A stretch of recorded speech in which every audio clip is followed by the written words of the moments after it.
She was sold minutes after pushing life into the world, but he bought her just to give her one of her own. Laredo, Texas, 1876. The rain fell hard that night, slicing through the border town like knives of cold water. Wind screamed through the livestock pens, battering the canvas tents pitched along the muddy edge of the cattle yard. It smelled of blood, sweat, and something worse, desperation. In the dim shelter of a makeshift medical tent, Joyce Calder, just 19, lay barely conscious on a rotting plank table. Her body trembled, torn by hours of pain. She had given birth minutes ago, alone, screaming into the wet wood beneath her. No one stayed to help. No one spoke her name.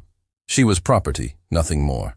Her wrists were bound. The cord was still attached to the baby. A soldier, bored and soaked, grumbled as he yanked her upright. "Up! She's done!" The newborn, small and red, was wrapped in a piece of burlap sack and dropped into a battered wicker basket beside her. Its cries were sharp, thin, the sound of something new and unsure of its place in the world. Outside, under the sloped tin roof of the saloon's back porch, a crowd gathered for the midnight auction. A wooden crate served as the bidding platform. Joyce and the infant were dragged there together. Her legs barely held her. The baby shook in the rain, nestled in straw. The auctioneer shouted, "2 for 1, get the breeder and the bleeder." Laughter erupted, wild and drunk. Coins clattered into buckets. A few men hollered fake bids just for the fun of it. That was when a quiet fell over one corner of the gathering. A tall man in a long, oil-kinned coat stepped forward, boots sinking into the slush. His face was unreadable under the brim of a wet hat. He did not shout. He did not smile. He simply walked up to the crate and placed a stack of damp bills on the rim. $200, he said. His voice was gravel, low, steady, and final. Not to own her, to end this circus. The auctioneer blinked, laughed nervously. 300, you out of your dam. The man lifted the edge of his coat. A worn revolver sat snug at his hip. He didn't reach for it, just let them see it. Silence. Sold, the auctioneer muttered. The gavel hit wood. The man stepped forward, bent to one knee in the mud, and sliced the rope from Joyce's wrists with a hunter's blade. She didn't speak, didn't move. Her eyes were wide and far away, locked on something only she could see. He didn't touch her. Instead, he reached into the wicker basket and gently lifted the crying child. "Here," he said softly, offering the bundle to her. "You can hold him now. You're free." Joyce's lips moved. Her voice was no louder than the rain. "What do you want from me?" He stood straight, rain dripping off the edge of his hat. "Nothing," he said. "Just sleep. Then we'll talk if you want to." She stared at him. The baby's cries softened against her chest. She wrapped her arms around the tiny bundle almost out of instinct. She stood, legs trembling, and stepped off the crate. No one stopped her. No one dared. The man, Brian Rowe, led her away without a backward glance. The crowd parted behind them. The saloon's light blurred into the rain, and in that storm-choked darkness, under canvas and silence. The baby no longer lay in straw. He lay in his mother's arms for the first time, for the first warmth. They didn't look back. The storm had not let up by the time Brian reached his cabin. Rain still lashed against the low roof as he opened the door with one hand and gestured for Joyce to step inside. She hesitated for a heartbeat, clutching the basket that cradled her newborn, then followed. The room was warm, lit by a flickering fire in a stone hearth. The walls smelled faintly of cedar. A small bed stood in the corner, neatly made. A folded quilt lay at its foot.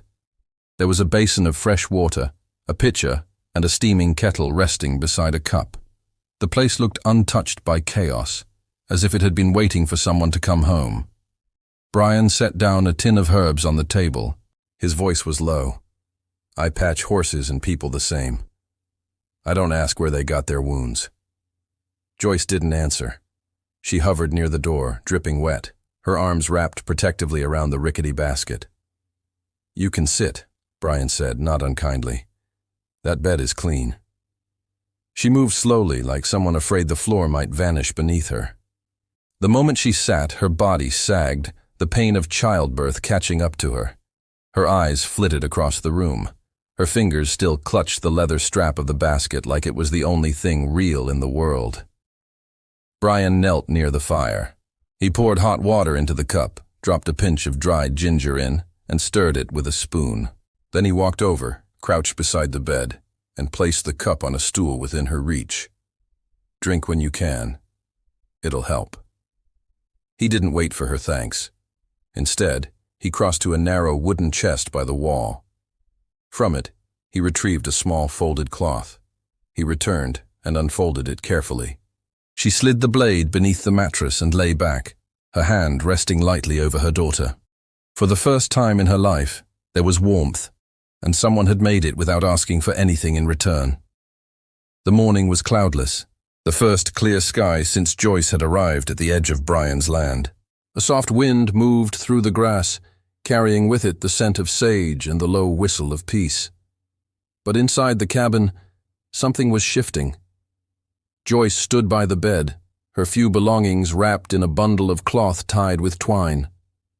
Hope slept soundly, her tiny chest rising and falling, nestled in the wooden cradle Brian had built from the leftover beams of the stable wall. Joyce pressed a kiss to her daughter's forehead, then walked quietly across the room. Her steps were hesitant, but determined. Brian was outside feeding the horses. His coat was slung over the fence, sleeves rolled up, hands moving with the steady patience of a man who never rushed his duty. She cleared her throat. "I should go," she said, voice flat. He looked up. "You healed fast." "I didn't plan to stay," she said. "I just needed time. You gave me that. Thank you." Brian wiped his hands with a rag, then leaned his elbows on the fence. "You can leave," he said evenly. "But don't run because you think you're unwanted." Her throat tightened. "I'm not running." "No," he asked gently. "Then why are your hands shaking?" Joyce looked down. Her fingers clutched the fabric of the bundle too tightly. Her knuckles were pale. "I don't want to be a weight," she whispered. To this place. I've been carried too many times by people who only wanted to drop me later." "I don't carry people who don't want to be held," Brian said. She shook her head. "That doesn't mean I'm supposed to stay." "It doesn't," he agreed. "But it also doesn't mean you have to leave." Joyce turned her face away. "This name," she said suddenly. Joyce called her. "It's all they used when they sold me. When they shackled me, I was a number before it, then a name on a tag. I thought if I left I'd find a new name, a clean start." Brian studied her face, then said quietly, "Your name is yours. Keep it or change it, but make sure it's you who chooses." She looked at him. Her jaw trembled, then stilled. "You don't want to know what I did before?" she asked. "No," he replied. "But I'd listen if you ever want to tell me." She folded her arms over her chest. "You trust too easy." "I trust what I see," Brian said. "And I've seen you hold that baby like the whole world depends on her breath. That's enough for me." Joyce let out a sound halfway between a laugh and a sob. Her body collapsed onto the porch bench, bundles still clutched in one hand. Brian walked over and sat beside her. They didn't touch. They didn't need to. For a long time she said nothing.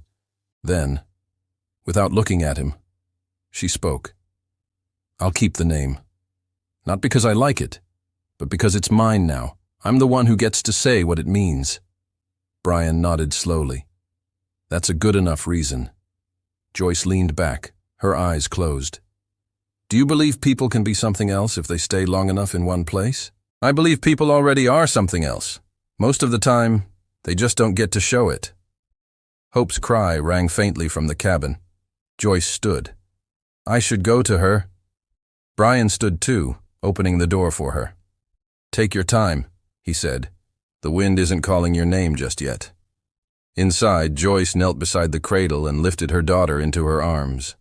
She held the child close, heart pounding, not with fear, but with the first flicker of belonging.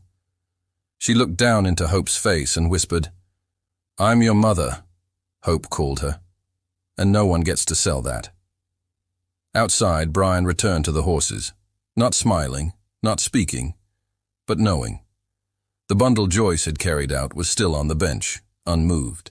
The wind outside howled across the plains, carrying the chill of early winter against the thin wooden walls of the cabin.